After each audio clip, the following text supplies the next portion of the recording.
Hi, you guys. Good morning, good evening. I wanted to make a quick video in response to Julie Eckelman Bradshaw's question. And I'm just going to read it. I already posted it here, but there's been a lot of wonderful responses. And I'll give you my take on it, and it's going to be a little bit different.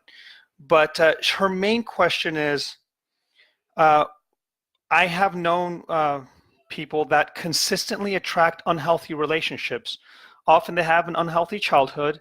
As an adult, it is as if they are magnets for people who treat them poorly. How does 3P approach dealing with someone in this type of situation? So here's my take. It's not that people who have had abusive relationships magnetically find other people that are abusive, okay? And I'm going to give you a way of example is if you notice in marketing, one of the things that marketers like to do, okay, is marketers like to make you act fast. You have 1 hour before the price goes up. You have, but if you don't do it within 2 hours, you're not going to get these bonuses. So they get you to in this urgent mindset. So you do the very next thing, which is what they want you to do. Okay.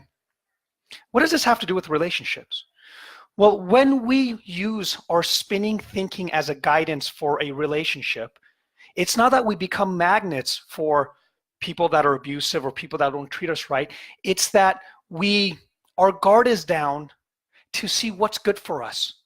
So we take the very next thing that shows up for us. It's kind of the act fast of marketing. So when we're in our head and we have this idea, oh man, I'm a lonely person, I just need to be with someone. As soon as we do that, that place in our body that gives us our sense of like, well, maybe I should take my time with this relationship. Maybe I should go on a couple more dates to see if I know them better. That kind of goes away because it's muffled by thought.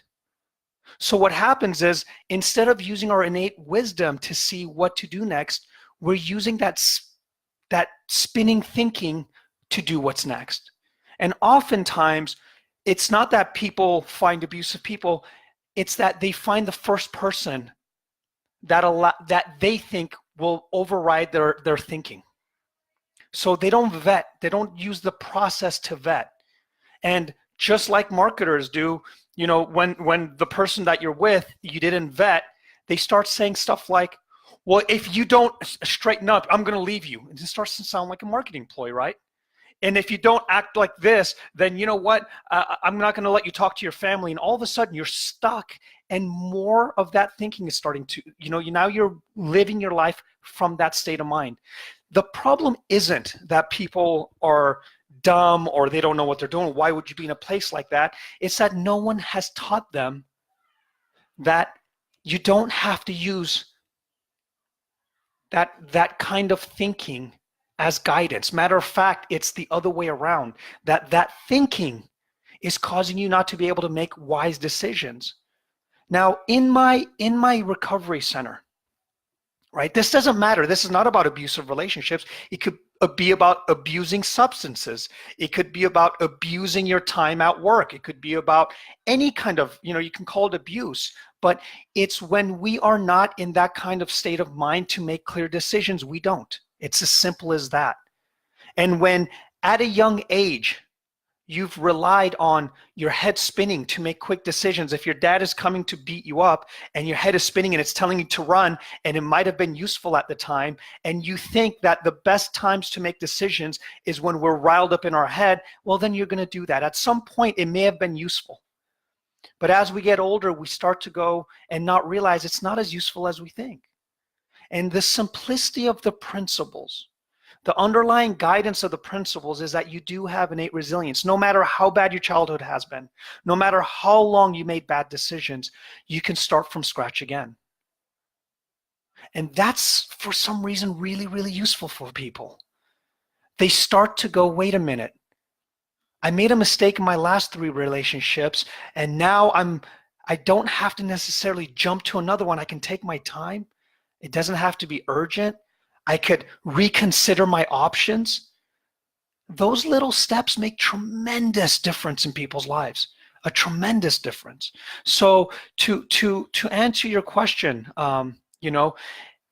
it's not that they consistently attract unhealthy relationships. It's that they don't give options for healthy ones. They don't give options for healthy ones because their navigation system is off. So they go for the first thing that shows up a lot of times. You know, we go for the first thing that shows us some sense of love, even though it's not really the kind of love we're looking for, but it's close enough because it's better than, you know, being stuck alone in my thinking. So maybe if they come and, you know, show me just 2% of love and that gets me away from 10% of thinking, then I'll take it, right? But it doesn't have to be a tit for tat, right? You can have an abundance of love by yourself. So you don't have to wait for someone else to come into your life. You can have an abundance of joy, an abundance of anything, but for your thinking, it looks otherwise. And as people see that, they start to make better decisions naturally. They do it at my recovery center. You know, people say, oh, the principles are too easy. It doesn't work that way. Well, bullshit. I've seen people, I had somebody in my class actually last week go raise their hand and said, I get all this stuff, but what's the end result of this? This guy in my group, he raised his hand and he normally sits quiet. He looked her dead in the eye and said, for the last 5 years, my thinking makes me so crazy I would have to pull over and stop because my hands would be shaking so much that I would be afraid of getting into a car accident. I can drive now in my thinking. I can get to point A to point B. This has changed my life. Now think about the implications. This person 4 classes ago had to pull over because they couldn't drive in their thinking. Now, do you think that has implications in a relationship or how he showed up at work or how he was late to work because he had to pull over because of his thinking was driving him so nuts?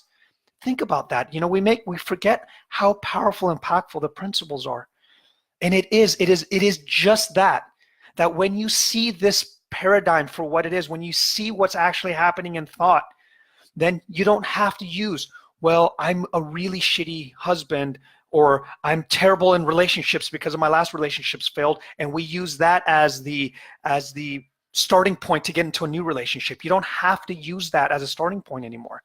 You can see what that's made out of, what that internal conversation for what it's worth. You don't have to use that as a navigation tool anymore. You can use it as a navigation tool to say, well, that isn't telling me anything about my next relationship. It's just telling me about what I'm in, what kind of thinking I'm in. And that's useful to know. It really is. So what that does for me is that someone can be in a 10-year shitty relationship and be using their thinking, their superstitious thinking for those 10 years, snap out of it and say, I never have to do that again, and have a quality life and have a quality relationship either with somebody else or alone. And that to me is the biggest gift that we can offer by sharing this paradigm or this understanding.